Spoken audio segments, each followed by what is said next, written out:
Hey there. So I'm just going to do another rambling video. I just felt like doing a rambling video today. I've had a lot of thoughts lately about things, and I just felt like talking. I know my last video was also kind of a rambling video, so that's kind of like two rambling videos back to back, but that one was, kind of a mix of rambling and sounds, and also I was just talking about reaching 1,000 subscribers, but this video is going to be only rambling, so if you like rambling videos, then hopefully you'll like this one. I mean, you should. It's literally going to be only rambling. If you don't, that's okay. You can click off. Otherwise, just sit back, relax, watch it, don't watch it, whatever you end up doing with these types of videos.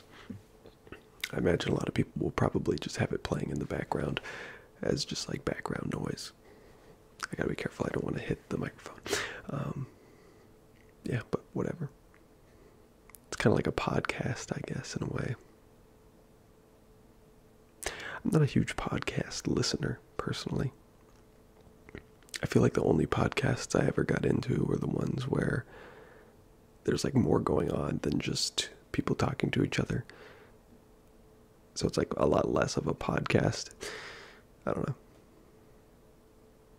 But they do make good background audio for just like playing something in the background. Because sometimes having something playing in the background is better than like silence. I don't know why. It just seems like it is sometimes. I'm looking at the viewfinder. I need to be looking at the camera. I still am not very good about that, but whatever. Anyway, I hope you guys are all doing well. That was kind of loud, sorry. Yeah, hope you guys are all doing well. It's pretty warm today. It's getting warmer. Anyway, the main point of this video, what do I want to talk about so badly? Well, I don't know, maybe this is just me. I'm sure I'm not the only one, though, that, like, I've seen so many posts. I think I've said this before, but I'm not sure. But if I haven't, I've seen so many posts online of different things where it's like a person expresses how they do something like weird or like out of the ordinary, but then like it ends up being something that like a lot of people have done. If the internet has taught me anything, it's that no matter how like unique you feel like you are, you're probably not that unique. Because there's 8 billion people on the planet right now, which means there's a pretty good chance that other people do things in a very similar way that you do. But anyway, I don't know if I'm the only one that does this, but I often like to think of like the perfect game, video game. Like what would be the perfect game? Like not, I guess, because honestly, it's like there's no such thing as the perfect game. There's no such thing as the perfect anything, really. But I mean, once you start like, whittling down the variables, I think you can get to like a point where, you can like idealize a game, like within a genre or within a topic or whatever. So I'm going to be talking about a game idea that I think would be really cool, but probably really impractical to make, because your imagination can be, as wild as you want, but when it comes to actually making something, it's quite a bit more challenging than that. But like I said, my imagination knows no bounds, so let's just get into it. But let's start by, what do I consider to be a good game? What are my inspirations? What am I like basing it off of, right? Majora's Mask. If you've never played Majora's Mask, you should play Majora's Mask. It's old, but it's so good. It's so good. And the thing I really love about that game is the timer. You're constantly like racing against the clock. You have 3 days, 3 in-game days, but you learn like songs that let you control time, so you can go back and forth throughout the days. I really like that idea. And also, like, by the end of the game, it just like, it leads to such a climactic ending because of the timer, I feel like. So I really wanted to incorporate that somehow. into like my ideal game. Also, I guess right off the bat, I'll just say that this is like a single player game in my mind. Multiplayer games are great. I love multiplayer games. I play a lot of Call of Duty, and I played a lot of Apex and stuff like that. Like competitive multiplayer games and stuff like that. Or just like party games like Mario Kart, Mario Party. Those are great games. But in this particular instance, we're talking about a single player experience. So yeah, no multiplayer. That also complicates things in the terms of like developing it, which I'm trying to keep it like, when you think about these things, you're grandiose in your ideas because like you want to do something that's never been done before, or, just something that's challenging, because typically the more challenging something is to do, the greater it is, right? Like the Great Wall of China isn't 10 feet long because that's not a very great wall, I don't know. Maybe that's a weird example, but I feel like it illustrates the point decently well. The point is I'm trying to be grandiose in the idea while also being like somewhat realistic in like what it would take to develop this. I don't know. Like I said, by the end of this, you'll probably understand that this would be an incredibly hard thing to make. But I feel like more than anything else, it's going to be extremely time-taking, but not necessarily difficult, but we'll get there. Anyway, so I forget where I even was. I was talking about Majora's Mask and the timer.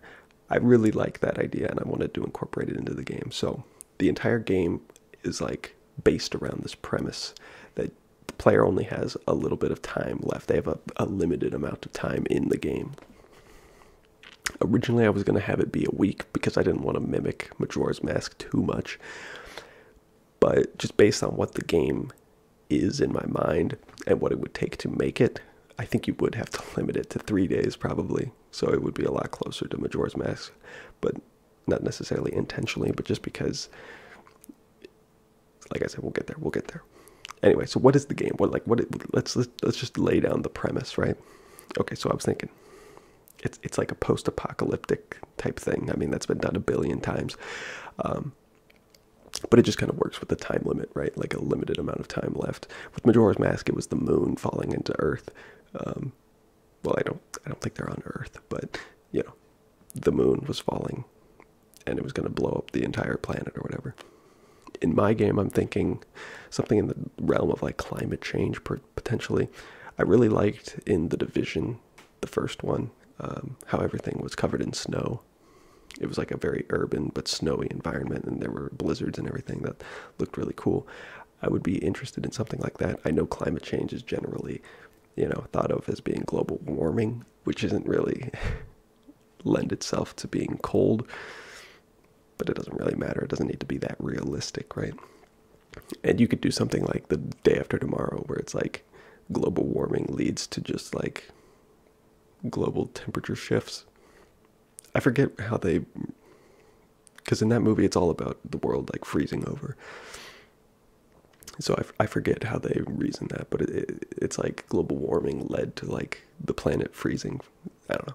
Anyway, you could do something like that. But the idea is that within the time limit of the game, the world is going to become too cold to inhabit it. Like anyone on the surface of the planet will be killed within the 3 days. So each day in the game, the game world becomes colder and less hospitable.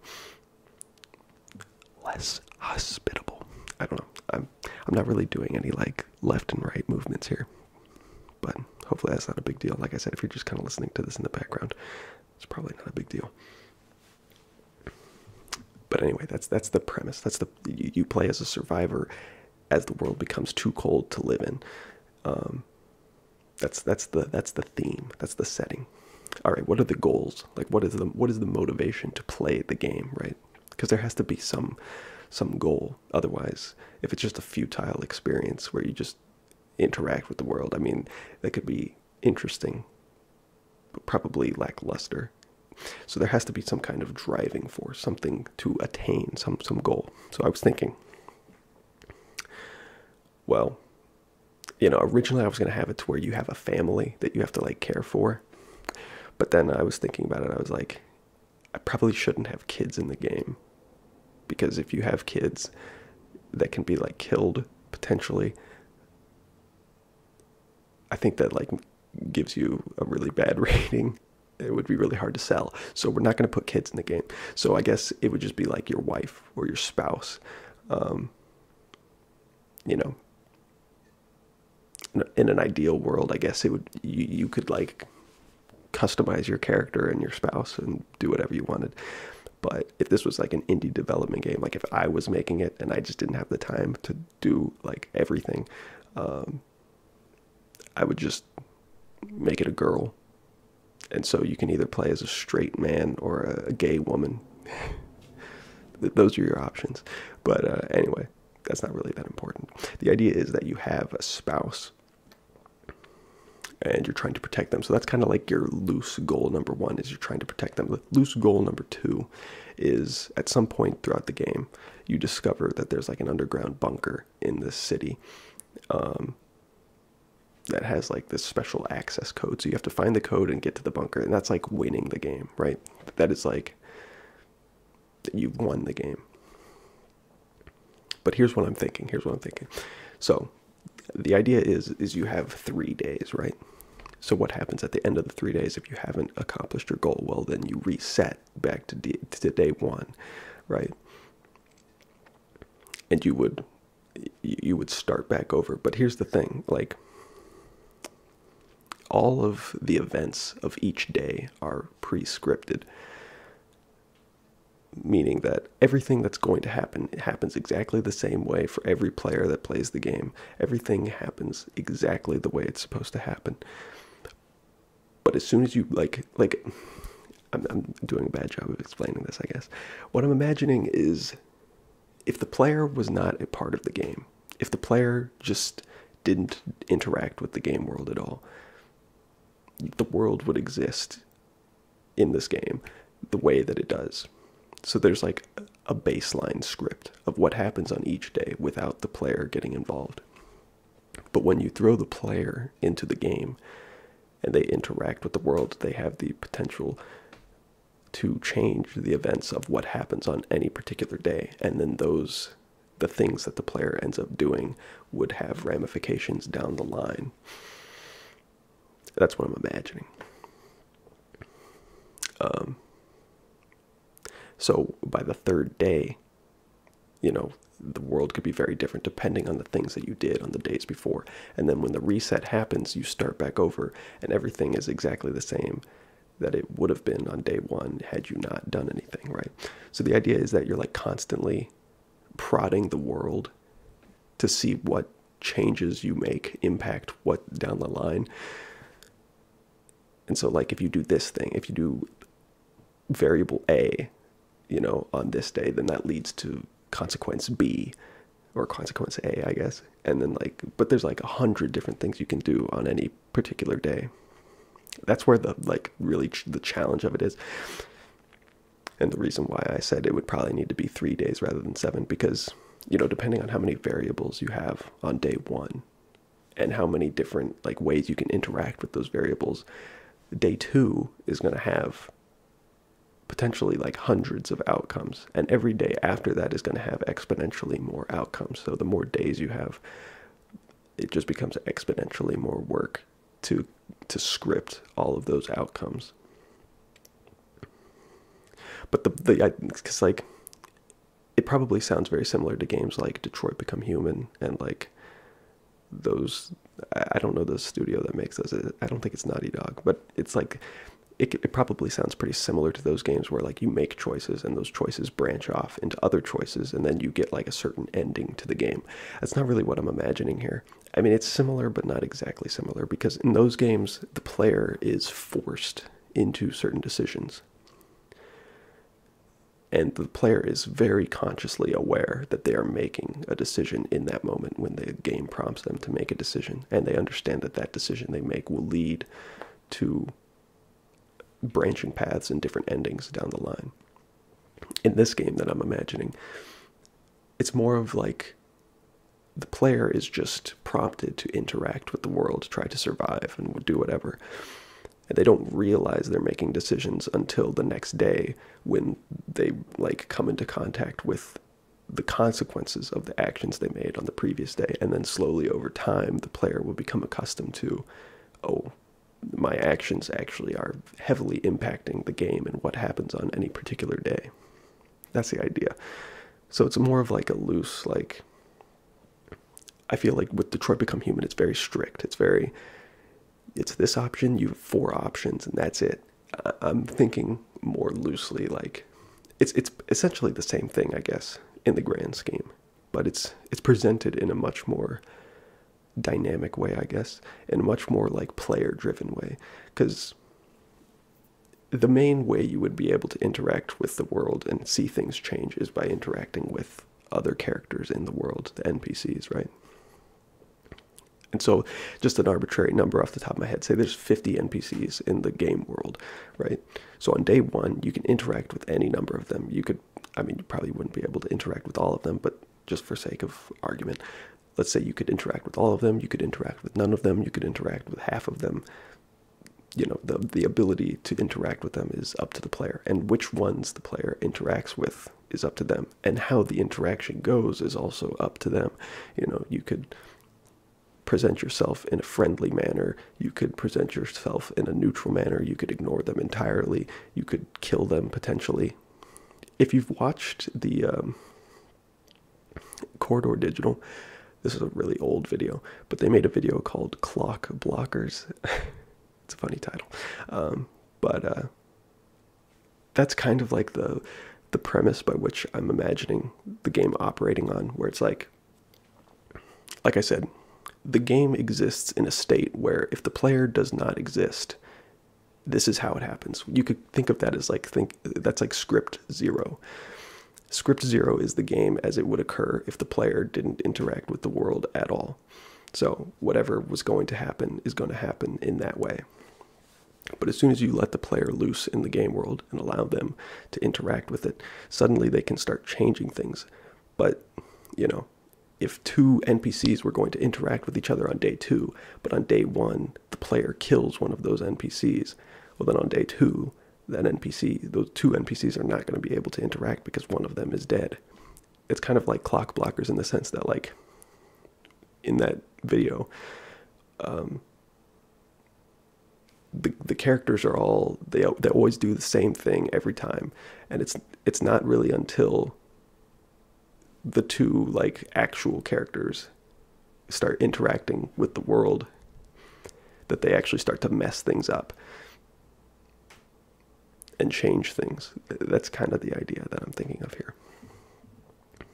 But like I said, it would be a lot of work. But the like principles, like the actual game elements and like what it would take to actually like code the game, it's pretty simple, I would imagine. Like all you would need is the game world and like a movement system and like a looting and interaction system.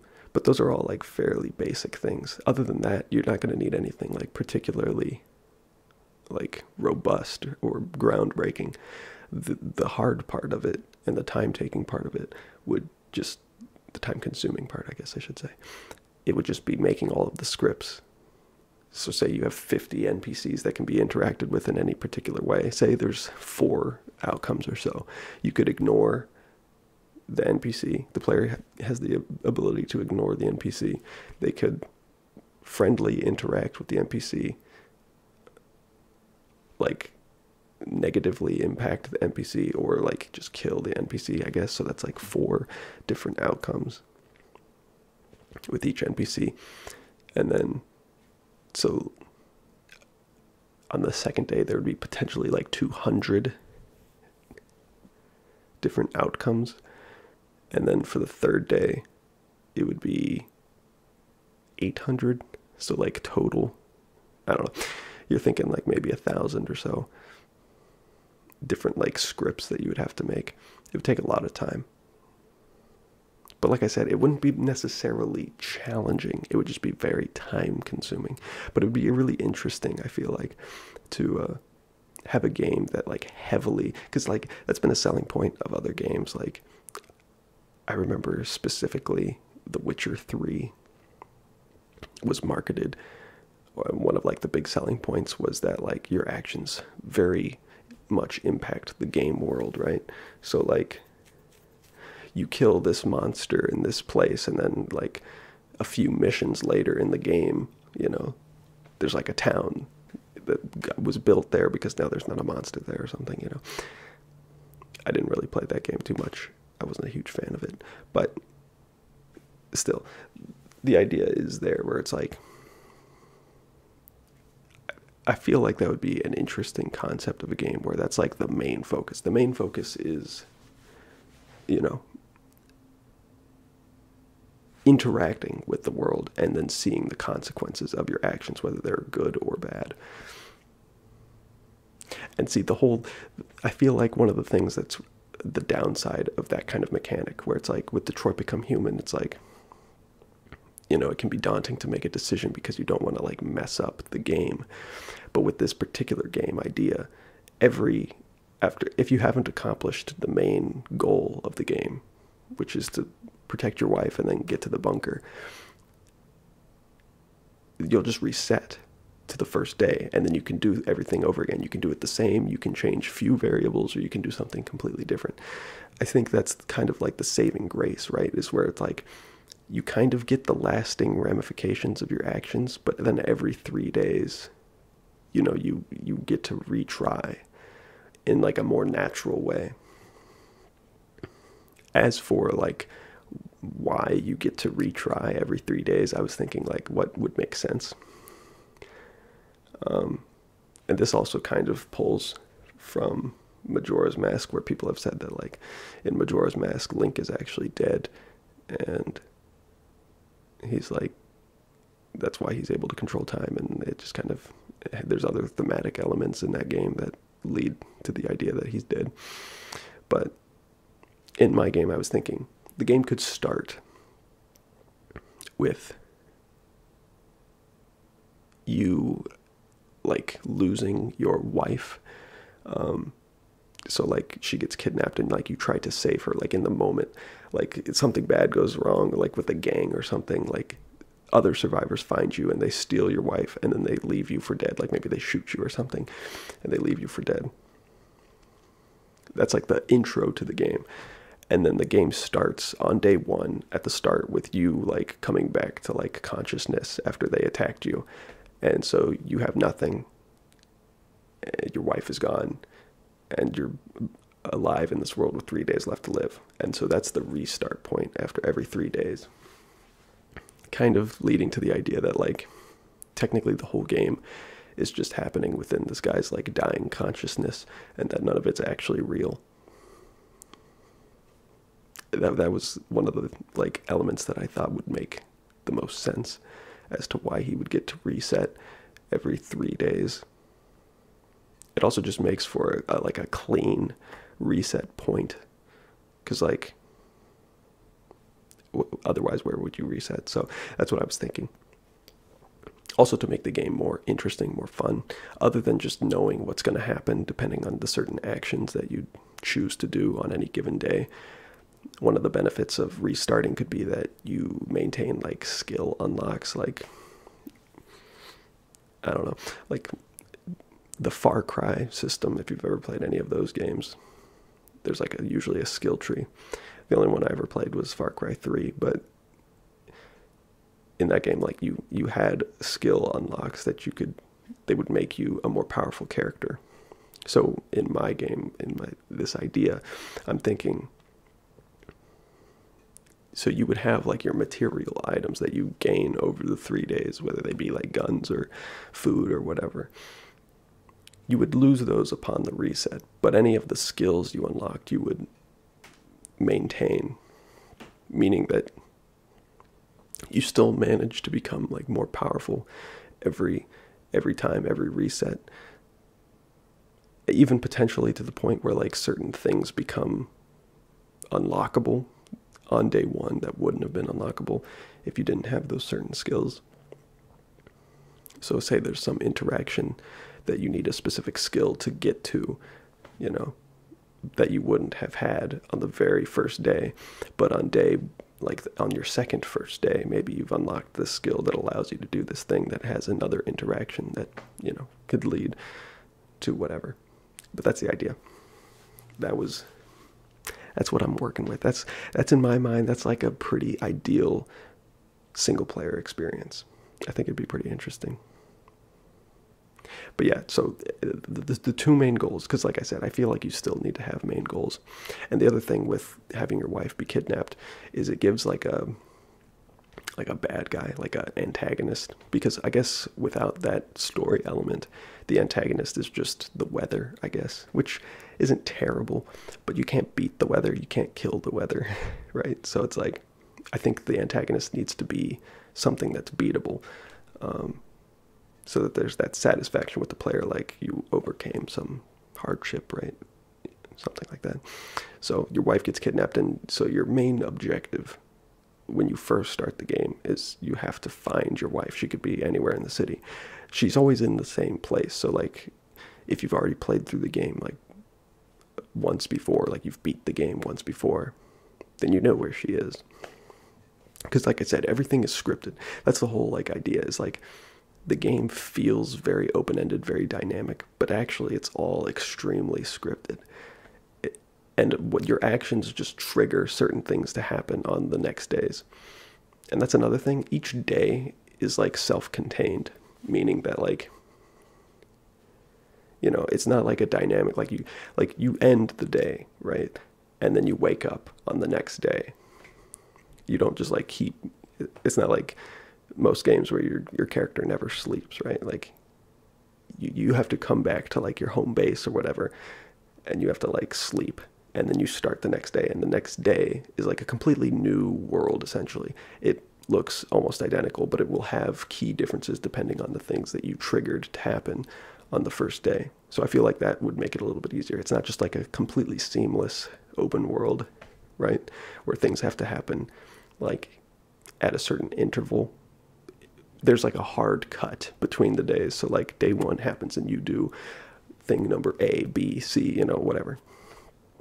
And then day number 2 starts, you know, and there's a transition between the 2 days, like a loading screen or whatever. And because you did things A, B, and C, triggers A, B, and C, day 2, these are the things that are going to now happen that wouldn't have happened if you hadn't done those things, right? That's what I'm thinking. But anyway, going back to the wife thing, that gives you like something to drive, like something to work towards.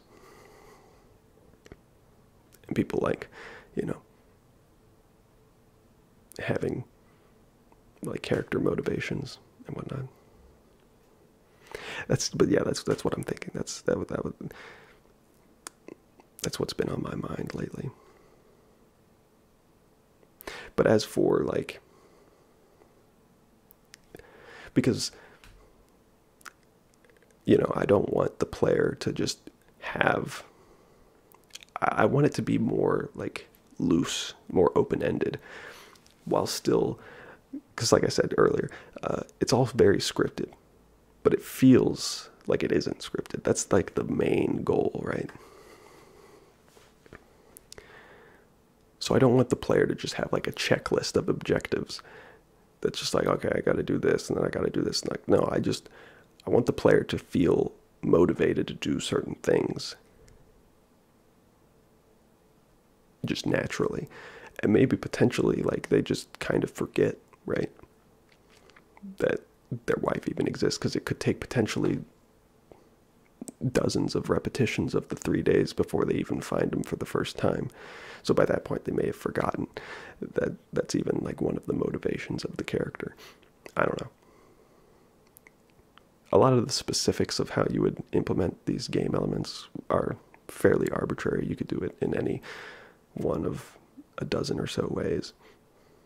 But the main key elements that I'm thinking of are just having your actions have consequences. That's like the main, like if I could boil it down, that's the main idea. But again, it's a little bit different than the style that you see in like Heavy Rain and Detroit Become Human, where it's like the character is explicitly put in situations and faced with explicit decisions that they know are going to impact the game later on. I want it to be more natural. The player just has the motivations to stay alive, to find their wife, And anything they do on the journey to those goals is going to unintentionally impact the world that they are a part of. I think it'd be interesting. Would it be fun? I have no idea. I have absolutely no idea. I feel like it'd be kind of fun, potentially, if done right. But yeah. Anyway, thanks for listening to me ramble for apparently like almost 30 minutes. I don't know when I started this, so it's probably coming up on 30 minutes now. But anyway, I hope you've enjoyed. If you're just studying or doing something in the background, wow, you're doing a great job. Wow, look at that. That's crazy. I never would have gotten that one myself. You're way smarter than me. That's, wow. That's crazy. Or if you're like painting a picture, like, wow, that looks really good. You're a really great artist. That's a really good painting. Or drawing. What else could people be doing while listening to this? Studying, painting, playing basketball. Wow. That was a really nice three-pointer you just made. I'm really impressed. I don't think a lot of people are going to be playing basketball while listening to this. But who knows? I mean, there's got to be at least a few people out there that listen to ASMR while, like, working out. A lot of people listen to, like, really intense music to, like, get them in, like, you know, to, like, pump them up. But there's got to be people out there that listen to, like, chiller stuff. I always listen to, like, 80s music, just because it's just the music I listen to most of the time anyway. Nothing specific, really. But to each their own. But anyway, whatever you're doing, I'm sure you're doing a great job. I appreciate you listening to this video through the entirety. Even if you weren't really listening, just having it playing in the background, you know, it helps me out. Hopefully I helped you out. But yeah, thanks for watching, and I'll catch you later.